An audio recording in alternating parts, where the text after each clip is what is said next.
Show on a Thursday. Welcome to the Hockey Talk Show, where hockey knowledge is mandatory and pants are not. Thanks for joining us on the program. Appreciate that.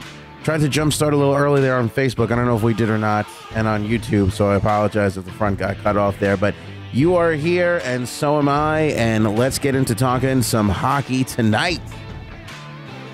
Right off the bat, I do want to mention this.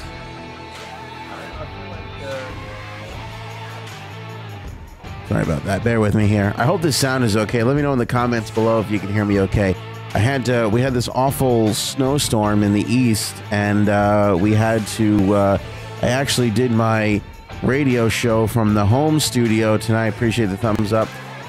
Instead of the regular studio that I drive to every day, and had to change everything around. So I hope the settings are okay. But again, I meant what I said. You do not have to wear pants for this show tonight. No way, Jose. Speaking of the storm, by the way, we do have a cancellation of a game. We talked about this yesterday on the show. I wondered if we were going to get a canceled game, and I said if there's going to be any one of them, it's going to be that Boston game. And sure enough, Boston Bruins, Florida Panthers tonight, canceled all the way. No Bruins and Panthers this evening. We'll look for them to make that up on the schedule, but as of right now, that game not happening. Released earlier today from the National Hockey League. By the way, game 616, if you were curious, not happening tonight. The date and time for the rescheduled game will be announced at a later date, said the National Hockey League in a press release earlier today. So that game is out. The headline for the show tonight is the National Hockey League All-Star jerseys. We are going to pick through those very quickly because there's a lot to do, but not really all that much to do at the same time. So thanks for joining us on the program tonight. Again, if you're on the podcast and you're listening through iTunes or Stitcher, or you just joined the Spotify, we've got a lot of people on Spotify already. I can't believe it's always amazing to me how many people just pick up and start listening to the show with no promotion whatsoever. Like they're just finding it. It just goes to show you how starved people are for hockey coverage around the way. So appreciate you being here. Let me know in the comments where you're watching and listening from, and we'll make sure that your voice is heard on the program tonight. So aside from the canceled game this evening between the Panthers and the Boston Bruins, we had a signing in the National Hockey League, perhaps maybe the least significant signing on the planet. Scott Mayfield re-ups with the New York Islanders. They sign him to a 5-year deal, I believe just shy of $2 million per year. Quite affordable for the New York Islanders, which is good for them. They need a lot of decent, affordable defensemen, and Scott is definitely one of those players. 25 years old. Mayfield could become, or would have became, a restricted free agent in July 1. 10 points, 2 goals, 8 assists. He's averaging 17:34 in ice time. He has played in a career-high 29 NHL games this season, so good for Scott Mayfield and the New York Islanders as they come to terms on a 5-year contract extension. A lot of term for him, which I'm pretty surprised about. Let me see here. Mayfield said, quote, "You have the deal done. Now I just focus on playing. Nothing else. Don't have to worry about contract talks, talking to the agent, none of that stuff anymore. Settle down for a little bit. Gives me a little stability. I didn't have much stability in my first 4 years of being a pro. I spent quite a few hotel nights, a lot of drives between Bridgeport and Long Island. Nice to get it done. Nice to be here full time." Isles selected Mayfield 34th in the 2011 draft. He has 20 points, 5 goals, 15 assists in 65 career games since making his debut in April of 2014. Mayfield went on to say, quote, "My thing is not so much money. I wanted to be here. Clearly, or else you wouldn't have signed for $1.75 million a year." I go tongue-in-cheek a little bit. You know, I'm a big Islander fan. I like the signing. I like Mayfield.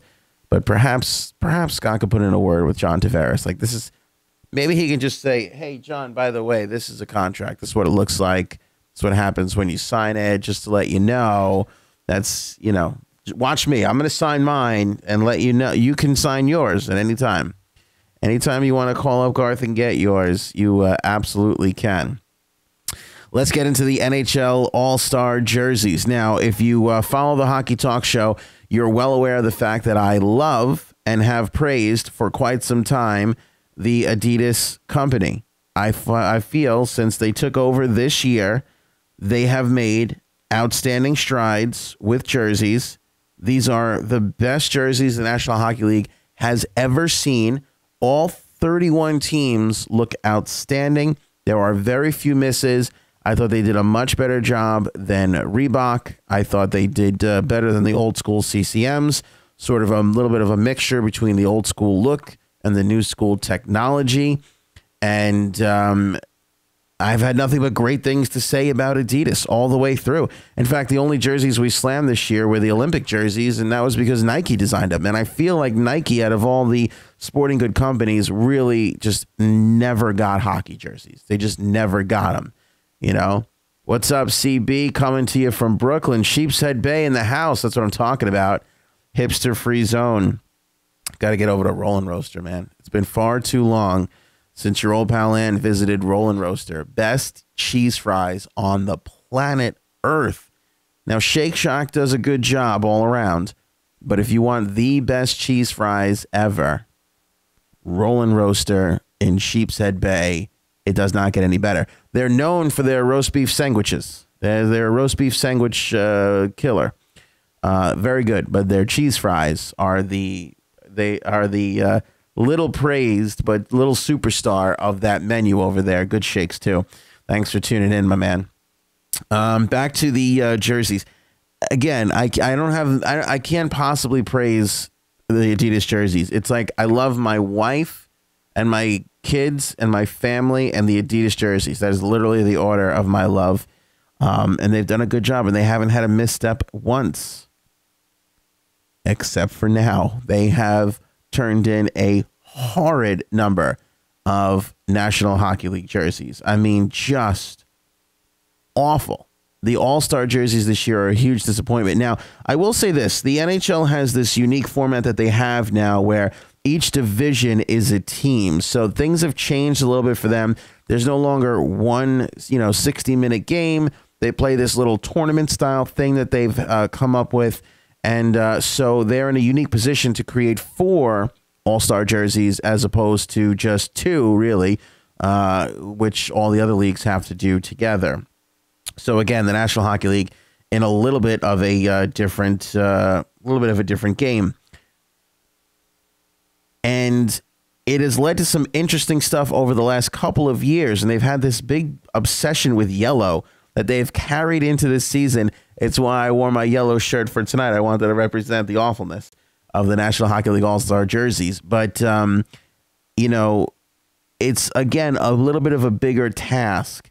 And when I take a look at these jerseys, I just flat out don't get it. Usually the league does a phenomenal job, just like you saw Adidas do with the winter jerseys, the Winter Classic jerseys.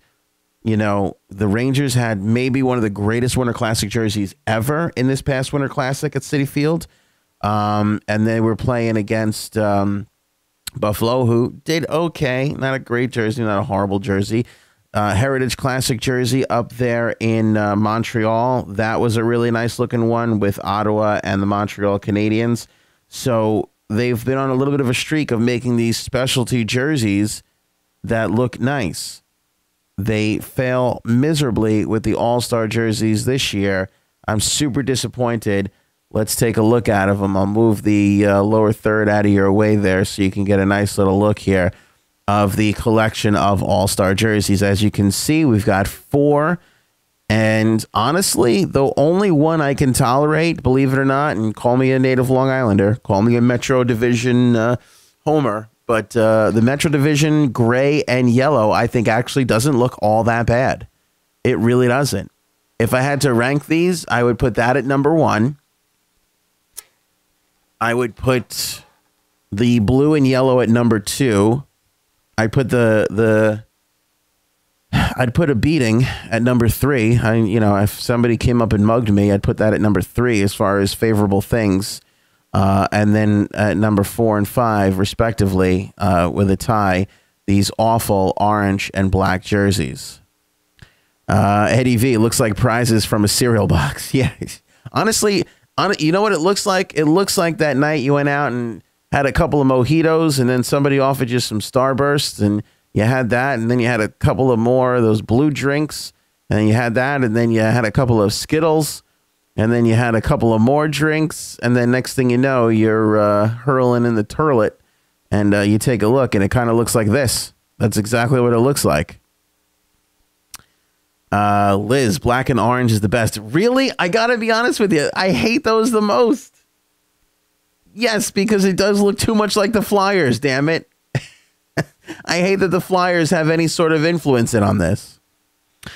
I thought that at first. I thought usually, they do a good job of obtaining, the leagues wherever they are, this year, which, by the way, this year is Tampa.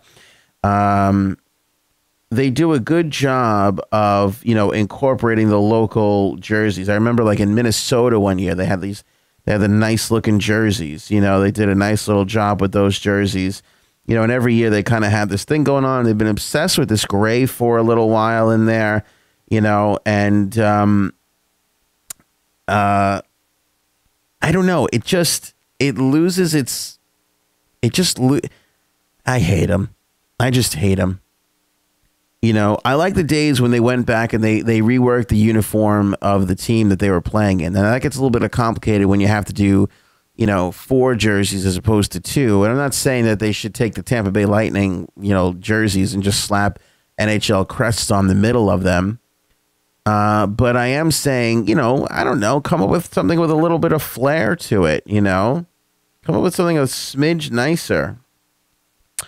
It does look a lot like the NHL All-Star logo for this year. I will say that.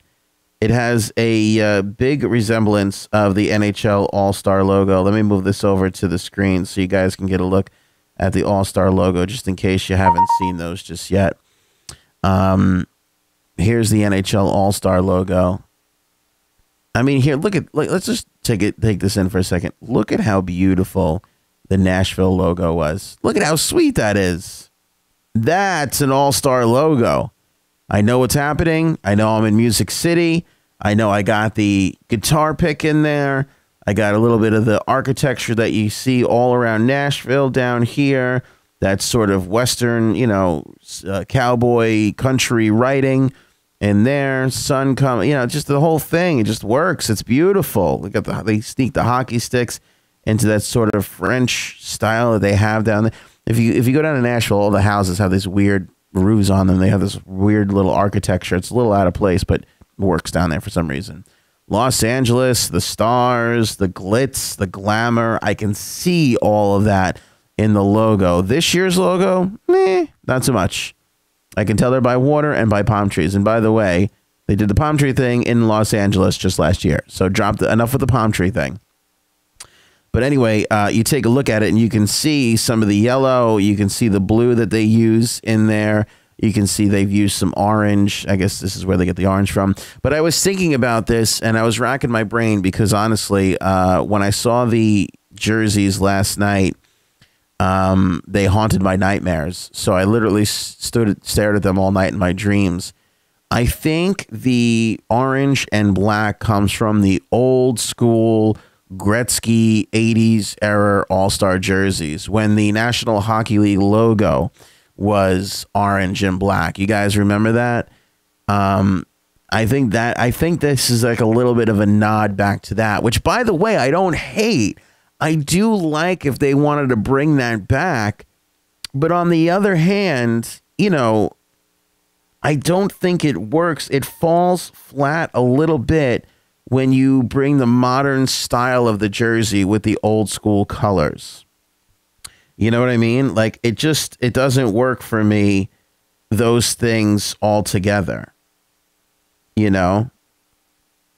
I just think it falls a little flat. We'll bring this up for you here, too, so you guys can get a sense of what I'm talking about. Yeah, bring back the Wales versus the Campbell Conference, man. That's what I'm talking about. This old school Gretzky jersey here. You know, I think that's what they're trying to... I think that's the kind of look that they were going for by bringing back the orange and black, like a little bit of an ode to their old school days. Oops, sorry about that. I hate it.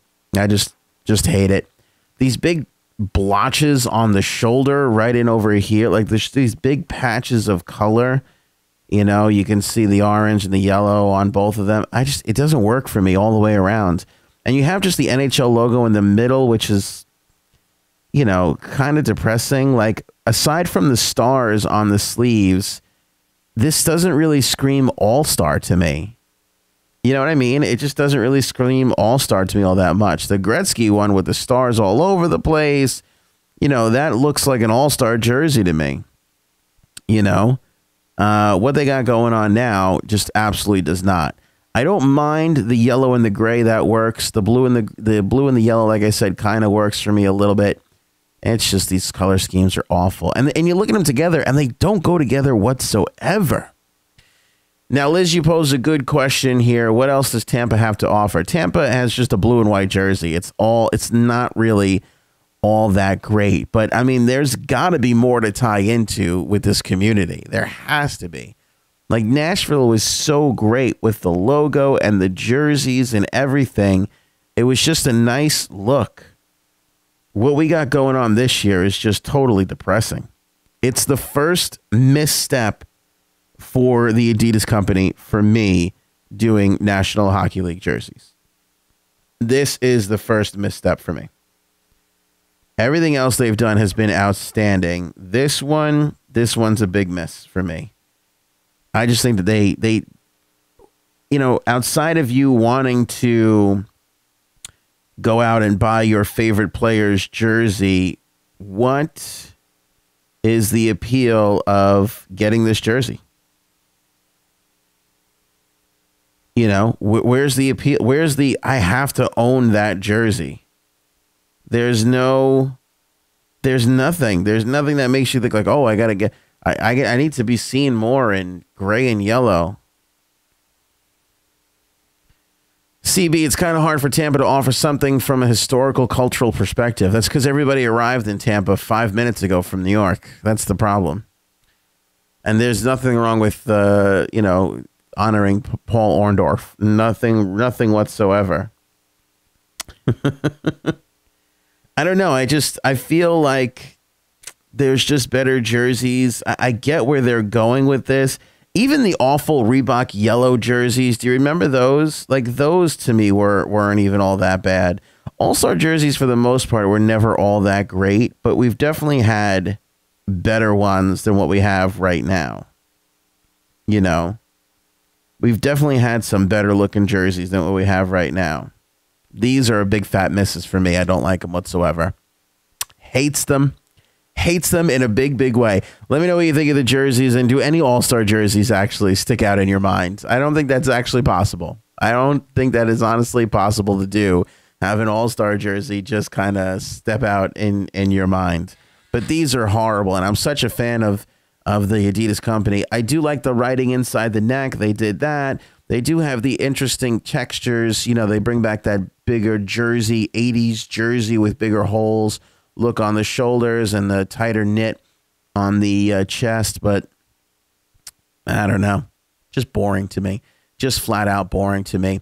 Let's tackle the rumor mills, and then 11 minutes after 7, I'm going to let it go a little bit early tonight because I don't want you guys to miss the hockey action. I do want to talk about Larry Brooks. I think we honestly need to get him some help. I don't know why the Rangers continue to let him in the building. I'm a little worried for him. I think we need to put him on some sort of medication to bring him back to the planet Earth, because what he's doing now is nothing short of just insanity. Just flat out insanity. He had an article today in the Post talking about Rick Nash coming off of the Rangers 5-2 loss. By the way, I predicted that game. By the way, I told you guys that Chicago was going to win, and I nailed that one. Got that one right.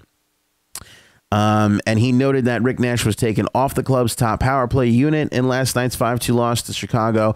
Larry Brooks wonders why. What exactly does that say about Nash and his value to the team, both on the ice and as a pending free agent rental approaching the deadline? I've said this earlier. I'm a seller at the deadline. I in no way, shape, or form see the Rangers as sellers. I talked about this just yesterday on the show. I see them as buyers. I see them as one of these teams seem pretty unwilling to part with right now. You know, the first team to strike is going to be the team that does the best. The deadline deals, and I think there's going to be a lot of them. I don't like it. You got to be the first one in line, I feel like, on this one. Anyway, Larry Brooks goes on to say that Nash has gone goalless in 8 games and has tallied twice in his last 21 contests. So 2 goals in 21 games. God, that's tough to watch. It's tough for me to critique, too, because I am such a fan of Rick Nash. Who doesn't love the prototypical big winger that can move, the puck? Like Nash in his heyday was such a fun player to watch. He really, really was. I remember all the comparisons to Lindros. That big body, moves around, got a bit of skill with the toughness and the physique and everything else like that. He was just fun to watch, and he's really fizzled out here in the last couple of years.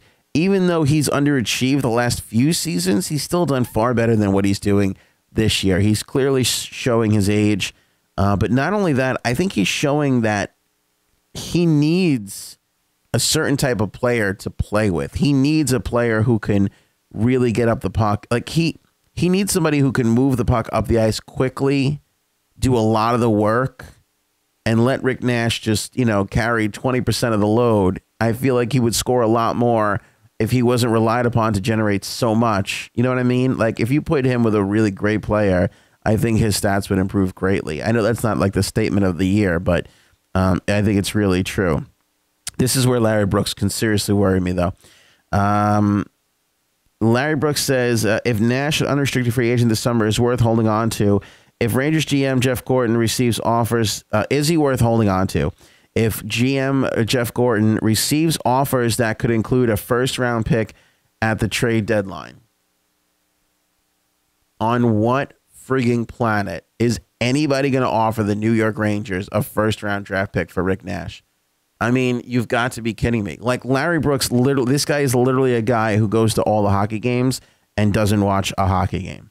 Like, let me tell you something. If the Rangers fell out of contention, which is a big if, but if they did and they slid down the standings and they decided to move Rick Nash, you'll be lucky if you get a fourth or a third round draft pick. Would be a gigantic win for Rick Nash. If you're the Rangers and you're trading Nash and you can scoop up a third round draft pick, you have won. That is a successful season. On no planet, not this one or the one closest to us, is Rick Nash worth the first round draft pick. It's not happening. He's got 4 goals. What does he got? He's got no goals. Who's going to pony up a first round? This isn't 2006 anymore. People don't pay up big time for rentals. Really, rarely does a first round pick go for a rental anymore. Take a look around. I think Doug Waite might have been the last one to happen down in Carolina. I mean, it has been quite some time. And by the way, if it does happen, it comes from like a 20, 25 goal scorer, 30 goal scorer who's on a terrible team. Rick Nash is not worth a first round draft pick. You've got to be kidding me. Eddie, the Rangers need to make a trade similar to what the Islanders did with Butch Goring in 1980. I mean, everybody wants to make that trade. Final piece of the puzzle trades are great. I just think the Rangers are 2 deals away. I think the Rangers are going to be active at the deadline. I really do. They just need a lot. They need 2 centers. They need a center and a scoring winger. They just have a lot of needs. And by the way, there are plentiful in the winger department that are available at the deadline. Max Pacioretty. We talked about Vander Kane. We talked about Mike Hoffman being available from Ottawa. I mean, if the Rangers could wheel and deal and get 2 of those guys, you better look out. You better look out.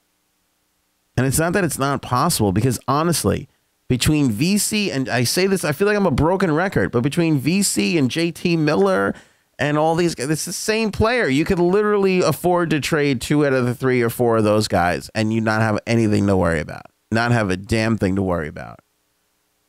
The only thing that worries me a little bit about the Rangers is their leading scorer, Michael Grabner. Not only is he hot and cold, doesn't really show up. Not that he's had a ton of opportunities to, but doesn't really show up down the stretch in pressure situations. Not exactly a prototypical playoff type of player. You know, I think about Justin Williams. Like I've wanted Justin Williams for the last 5 years. Justin Williams, like something like last 10 games of the season, bam, Justin Williams turns on, starts scoring a lot of goals, looks amazing out there. He is a playoff type of performer. He is a crunch time type of a guy. You need those guys. The Rangers don't have that right now. But they have a lot of great things. Zuccarello and all these guys, you know, Grabner's doing great. Good for him. You just a first round draft pick for Rick Nash. I mean, give me a damn break. It would never, ever happen. Nobody on the planet, the worst GM in the league wouldn't give up a first round draft pick for stupid Rick Nash. It's not happening. By the way, this Metro division is going to give me a heart attack. I mean, this East, the Islanders have fallen out of a playoff spot. And that's what happens when you go 3-6-1. I said this for the longest time. You cannot go on a rough streak in the East and be okay. It's just not going to happen. Carolina has moved their way into a playoff spot, and the Rangers have as well. And that's a big problem for the Rangers, because you look at Carolina and they need scoring too. They need scoring wingers too. So not only are these teams going to be in this juxtaposition for playoff positioning, but they're also going to be competing off the ice on general manager cell phones on who's able to, you know, bring in whom. You know, you may have to overpay if you're Carolina or the Rangers, vice versa, because you don't want whoever you're going to acquire to go across the street. You know, I mean, think about that. You may have to overpay at the deadline, not only to get somebody, but to keep them away from the other team that you're competing for in a playoff position. You know, that's going to be tough. On top of that, we did have one more rumor mill thing to press upon, and that was Ryan Dixon of Sportsnet lists the Calgary Flames, Edmonton Oilers, Anaheim Ducks, LA Kings, Carolina Hurricanes, Minnesota Wild as, quote, sensible landing spots for Canadiens left wing Max Pacioretty. Dixon feels Pacioretty might pair well with Flames center Michael Backlund and wonders if the Habs might have interest in Flames center Sam Bennett. He believes a Pacioretty for Ryan Nugent-Hopkins seems less likely now. Nugent-Hopkins is among a few bright spots for the Oilers this season, while the Habs might seek younger assets. Pacioretty could be a good fit on the same line as Ryan Getzlaf and Ricard Raquel, while the Habs could focus on young Ducks defensemen such as Brandon Montour. Dixon suggests a swap of Pacioretty to the Kings for the always hurt Marian Gaborik if he's bundled with a couple of quality prospects makes sense. Hurricanes need scoring, and Dixon proposes a package with young blue liner Hayden Fleury heading the other way. Wild blue liner Matt Dumba could be interest of the Canadiens if Minnesota was interested in boosting their offense. I still think Dumba goes to Toronto. I think that makes a ton of sense for the Toronto Maple Leafs. They won't have to give up too much for him, and he's young, and he could be molded into the right type of player. The question is can he handle the Toronto media? You know, that's what you got to worry about when you're the Toronto Maple Leafs acquiring some of these players. Can you handle the Toronto media? Because that is a different world altogether. Now, Liz brings up a good point. What about the teal jerseys from Madison Square Garden? Here, courtesy of the Hockey News, is a ranking of all the NHL All-Star jerseys. And there you go. Those are the ones you're talking about, right? The teal and the purple. See, those were good. I mean, at least these made sense. Because back then, this was the seating arrangement for the Madison Square Garden. I missed the Garden when it was teal and purple. Those were the golden days. Those are really the golden days. Let's see here. I mean, these were great jerseys. I forget where this was. Was this Jersey? The colored pit stains. There you go. And the busy piping all over. Yeah, this was when Jersey got their new arena. Those are good ones. I didn't mind these ones, either. These were kind of cool. I like the white glove look on these jerseys. And these were kind of plain and awful. These were kind of cool. I think that's one. Oh, when they were doing the World Series, North America versus the rest of the world. See, the NHL All-Star jerseys, when you start to look at them, none of them really are all that great. These old school, the stars everywhere. I remember these. Where were these? Was this 2009? I forget what the thing was. These I don't remember at all. These are the ones I'm talking about. These, I would say that these are the best. These are the best jerseys for an All-Star game. This was the Minnesota year.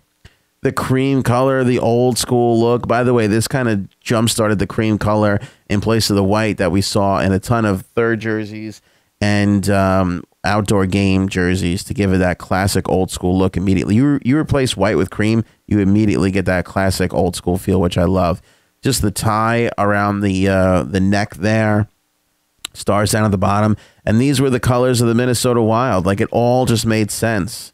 To me, like, that's like the best way you capture a Rangers. You capture an All-Star game is by incorporating yourself into the local community and culture. That's what you got to do.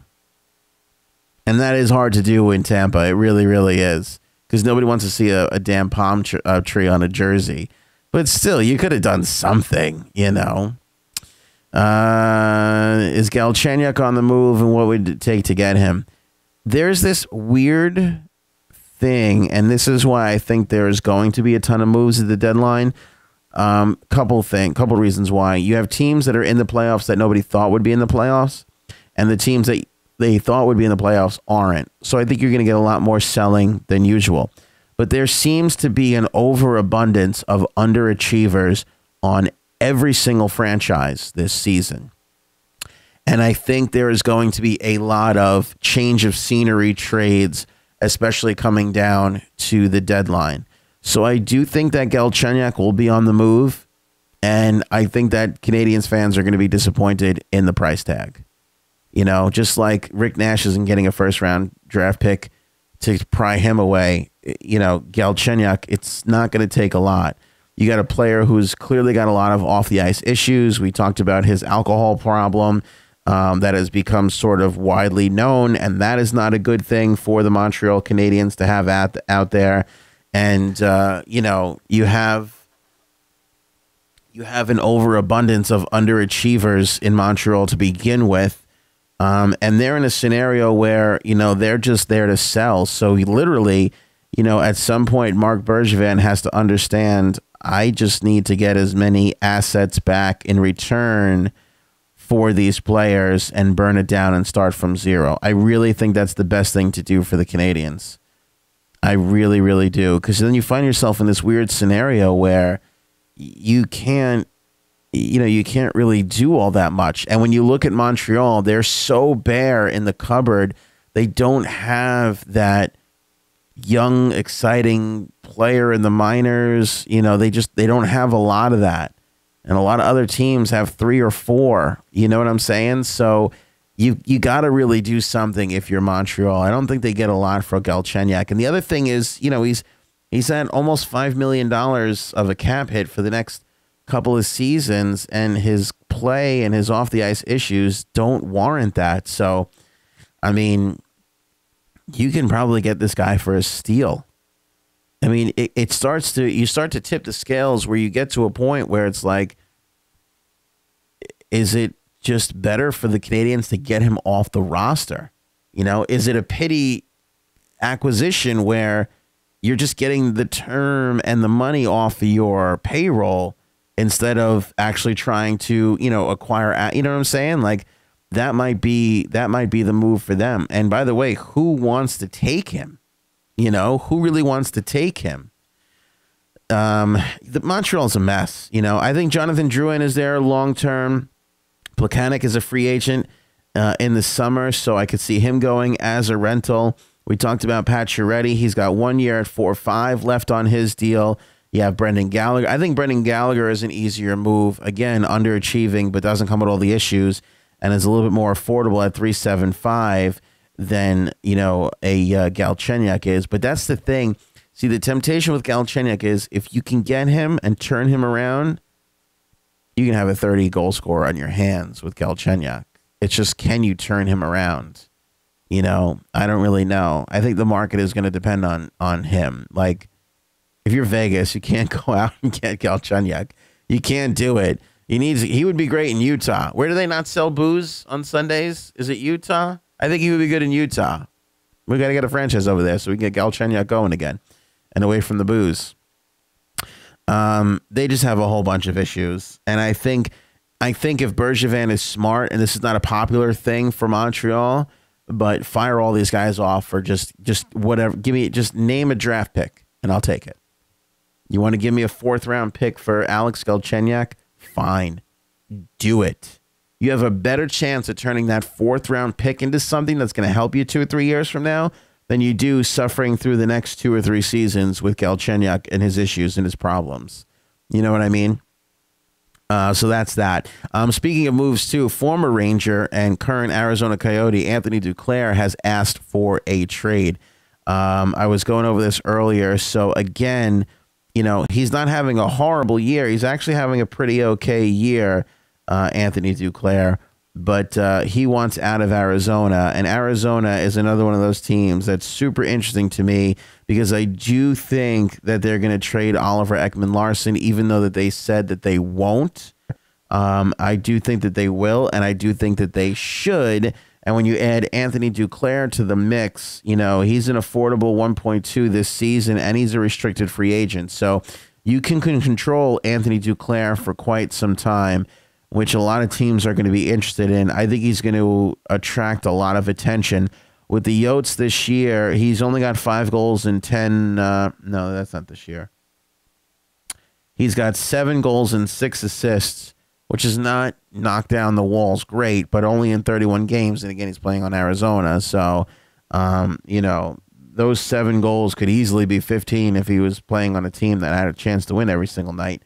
So I think that Anthony Duclair moves to the top of the list of, players that you can get and not have to give up too much for. He can go for a 2nd round pick and maybe a little prospect as well. Islanders replaced Brock Nelson on the 3rd line. Yes, I'm aware of the defense and the goaltending needs. As far as the Islanders go, and you know what? There was an interesting article in the Post tonight. I like how 30 minutes ago, I was like, we're going to wrap this up. There was an interesting article by Peter Boddy, who used to be one of the beat writers for the Islanders when I worked there. And the gist of the article was that you can't give GM Garth Snow a pass. Everybody around the Islanders right now is really, really focusing on the fact that Garth Snow needs to pull off a 2007-esque trade deadline deal when he went out and got, what's his name? From, not from Colorado, from Edmonton, Ryan Smith. And I couldn't agree more. I think that Garth Snow needs to make a big move here. I think the weird thing is he has so many great forwards, yet they're not scoring enough. But I think that the issues fixed quicker with a defenseman and maybe even more so goaltending. And I just don't know, we'll have to really run down a list of goaltenders that are available. There's no just outstanding goalies that are available right now that I can think of off the top of my head that would make a whole ton of sense for the Islanders. Thinking about the teams that are underachieving, there's not many of them that have outstanding goaltending. You look at the East, Philly, Florida, Detroit, I guess Peter Mrazek might be an option for the Isles, but he's never really proven himself all that much. I'll tell you who I really, really love and who I really would like to see the Islanders acquire, and that's Robin Lehner from Buffalo. I just don't know if Buffalo is going to part with him. I think Leonard's a goalie that you can build around for the future, and he might cost far, far too much. But you look at Vancouver, and Edmonton has had their goalie struggles, and Calgary has Mike Smith. They're trying to pull it off. They're only 4 points out of a playoff spot, so they're not going to be sellers. You know, you got a lot of goaltending that is suspect down at the bottom of the league, so it's going to be hard to go out and acquire that goaltender. To me, the most obvious one is Robin Lehner. Like, he just jumps off the page to me as far as somebody that you'd want to acquire, but I don't know if, he would be made available at the deadline. And, again, like I said, Buffalo seems to be a couple of moves away from having a really great year. I mean, don't forget, Tampa missed the playoffs last year, and now look at how dominant they are. So just because you're having a bad year doesn't mean that you're going to have a bad year next year. Buffalo is a couple of shrewd moves away from doing really, really well. But 30 games played this season. He started 28 of them. He's 9-14. Again, don't blame him because he's got a 2.75 goals against average. Like, this is the most attractive deal for the New York Islanders. It's just that, can they figure that out? Can they pull it off? And is Buffalo willing to part ways with him? Where do they evaluate themselves? Out of all the teams, and you might call me crazy on this one, but of all the teams that are doing abysmal this season, I think Buffalo has the best chance to come out of this. I mean, more so than Montreal to me. I just like the way they're built a little bit better. I just have a lot more faith in Ristolainen and Eichel. You know what I'm saying? Like, they have the great players in the great spots. Whereas when you look at Montreal, they have Carey Price and Shea Weber. But their forward core, just nothing that has a good amount of chemistry that can work together. Trying to bring up, so Robin Lehner is a restricted free agent at the end of the season. So it's not as simple, easy. You could walk away from him because you can control his destiny a little bit. At 26, he's making $4 million this season, so cap won't be an issue. But you're going to have to pay dearly to give up Robin Lehner. The good thing about the Isles is they have those options. I think Michael Dal Cole is prime to be traded. He's a great prospect. He hasn't been able to crack the lineup yet. You send him off in a couple of firsts, which the Islanders have. That might be enough to get Robin Lehner. If I was Garth Snow, that would be my focus. Robin Lehner changes the dynamic in the Metro Division if the Islanders can pick him up. And by the way, I do also think that the Islanders players are in those sort of dog days of winter here, and they're going to need a pick me up. They really are going to need a pick me up because it's a little bit different when you talk about momentum. With the Rangers and the Islanders who are holding on, that's a different type of mindset.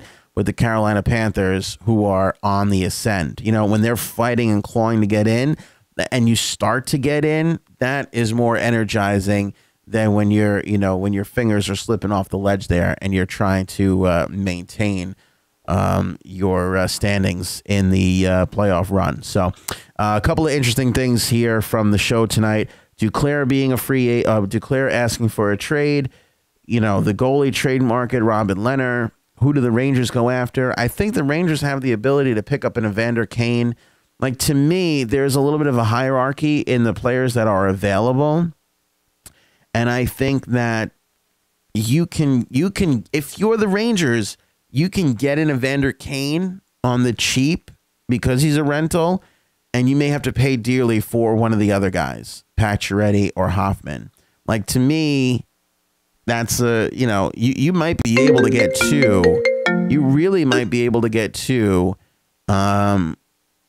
if you play it all right. And I think the Rangers won't have a problem offering up some of their roster players because they have enough of the same type of player. I also think the Islanders could wind up trading one of their roster players.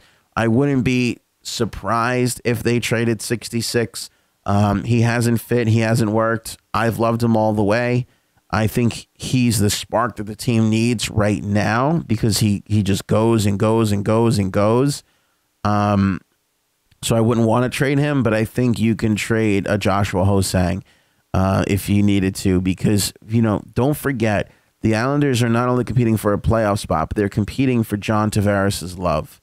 They have really got to make something happen. Speaking of which, we have to talk about this one night because John Tavares has been sort of MIA from the team and the scoring sheet in these last couple of games. I mean, this team has really been being carried by 13 and 7 as opposed to 91, which is refreshing, but not so much when you're 3-6-1 in your last 10 games. That's going to be it for tonight, 7:38. Nice long show. Don't forget, we're on Spotify now. Tune in, Stitcher, and iTunes. Rate and review the podcast if you're listening there. Share this and throw the like on Facebook or YouTube. Appreciate it as always. Thanks for being here. Tomorrow night, last live show of the week, and then we'll head into this, like I said, it's going to be a little bit of a frenzied All-Star time. I really think we'll see a move before the All-Star break. I'm pretty excited about that. I think that's going to happen soon. I think we'll see one of these aforementioned guys, most likely an Evander Kane, start to go. And you got this condensed schedule thing that's happening in the league because they're trying to get everybody the 5-game break along with the All-Star game as well. When is the All-Star game? It's coming up soon, right? It's early February, I believe. Is it March? No, it cannot be March. Is it March? No, it's got to be. Is it late January? I know it's coming up really soon. It might be that late January weekend. But anyway, I think we're in this crunch time of the next couple of weeks. We're going to see some deals go down because you really got to shore up now. And I think the first deal we'll see is Rick Nash being traded for a first-round draft pick. Have a great night, everybody.